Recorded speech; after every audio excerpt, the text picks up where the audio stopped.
Boring Real de Madrid, les amis. Boring Real Madrid.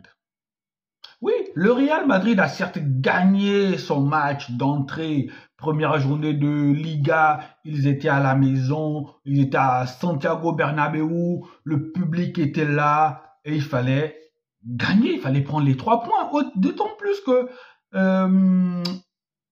le Barça avait gagné son match avec la manière, les amis.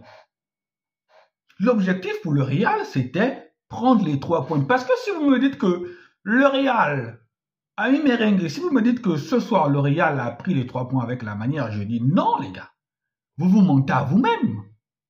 Vous vous mentez à vous-même. Voici pourquoi j'ai dit en entrée de jeu, boring Arsenal, plutôt boring Real Madrid.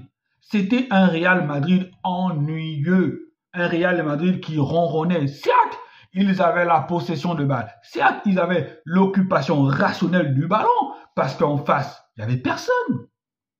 En face, il n'y avait personne. On a senti dès les premières secondes de ce match-là que Osasuna était venu à Bernabéu pour limiter la casse. Osasuna était venu à Bernabéu pour faire quoi? Pour arracher un match nul. Ils ne sont pas venus pour gagner le match. Ils ne sont pas non plus venus pour embêter ce Real-là. Si cela ne tenait qu'à eux, ils auraient pu passer les 90 minutes tranquilles dans leur camp à regarder le Real faire des doublements de passes. C'est tout. Hein. Ce Real-là, pour moi, n'a pas été convaincant, même si il y a eu des joueurs qui se sont illustrés. Même si je pense que Xabi Alonso est content sur le plan, par exemple, défensif de son équipe. Sur le plan défensif, rien à dire. On a eu un Oysen impérial, un Oysen en tour de contrôle, les gars. Oysen n'a jamais été mis en danger dans ce match-là. Raison pour laquelle moi je demande encore à voir. Parce que quand Oysen était en première ligue, moi je ne me suis pas spécialement intéressé à ses matchs, je ne suis pas spécialement intéressé à ses prestations. Mais maintenant que quand tu arrives dans un club comme le Real, qui est un grand club, qui est un club exposé médiatiquement, c'est normal qu'on te remarque. Et bien là, j'ai remarqué que quand les grandes équipes n'étaient pas là, la défaite contre le PSG, le naufrage de Real contre le PSG, Oysen n'était pas là.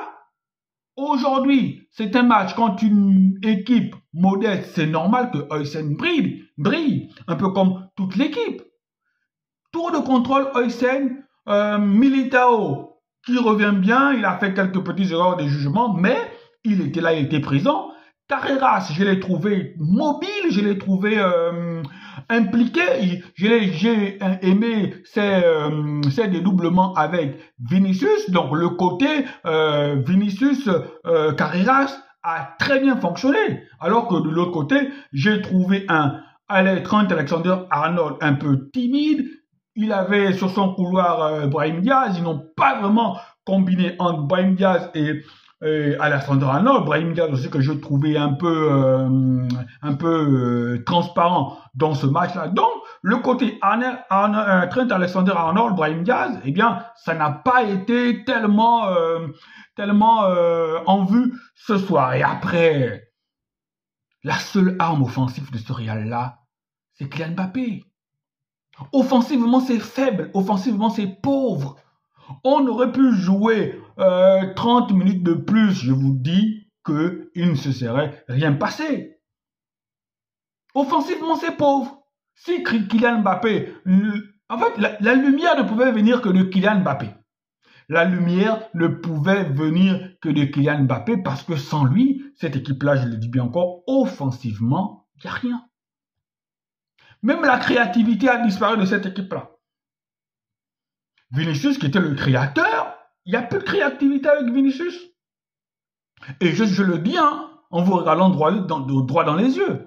Le penalty que l'on accorde à Kylian Mbappé n'est que la réaction de l'action du penalty qu'on n'accorde pas à Vinicius à la 44e minute quand Boyomo pousse Vinicius dans la surface de réparation. On aurait dû siffler penalty à cette action-là que le penalty sur le contact sur Kylian Mbappé. Je ne dis pas qu'il n'y a pas contact, mais le contact n'est pas de nature à siffler penalty.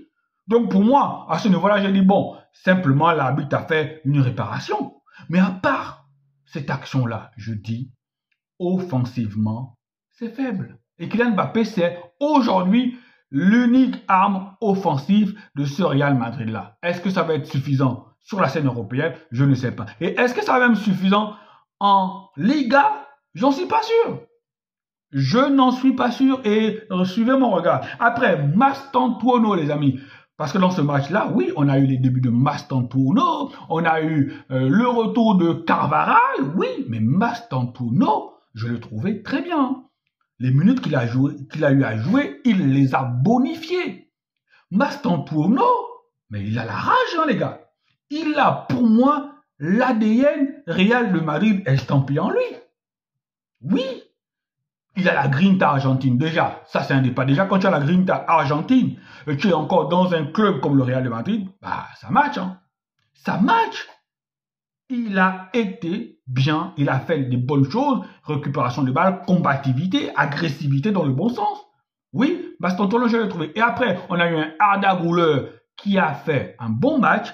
Arda Güler qui a été en orchestre. Arda Güler, on l'a vu dans ses gestes, qui a beaucoup demandé, qui orientait le jeu, qui était disponible. Eh bien, je pense que dans ce Real de Madrid là, avec Xabi Alonso, eh bien, Arda Güler va prendre de plus en plus de responsabilités. Arda Güler doit jouer de plus en plus de matchs importants et on sent un Arda Güler qui est prêt à lancer véritablement son aventure avec le Real de Madrid. Après, on a vu quoi oui, on va dire Tchouaméni. Oui, Tchouaméni aussi a été présent dans ce match-là. Tchouaméni a été précieux à la récupération. Eh bien, le Real a récité ses gammes, mais sans toutefois m'impressionner, les amis. C'était un match tranquille. C'était un match où, déjà, on savait qu'ils étaient à la maison, ils allaient gagner. Mais après, c'était libre à eux d'enflammer le match, de marquer les esprits et de montrer qu'ils sont là. Malheureusement,